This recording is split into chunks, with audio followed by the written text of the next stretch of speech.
আজকে আমরা তারকনগর এবং হাসপাতালি বর্ডার মানে এতে কৃষ্ণগঞ্জ থানার আন্ডারে পড়ছে।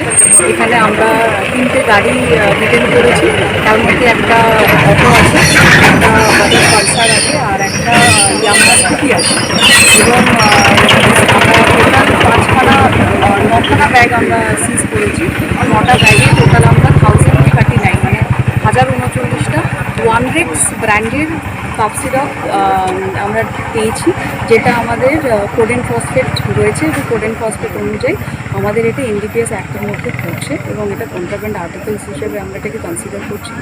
এবং তার সাথে আমরা 5জনকে ডিটেন করেছি, তার মধ্যে একজন মহিলা আছে। এই যে বর্ডার সংলগ্ন এরিয়া, এইগুলো কি বাংলাদেশে পাচার হচ্ছিল এরকম মনে হচ্ছে?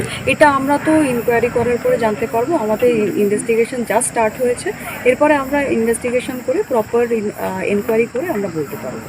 হ্যাঁ, এটা তো আমাদের জন্য একটা বড় অ্যাচিভমেন্টই হলো।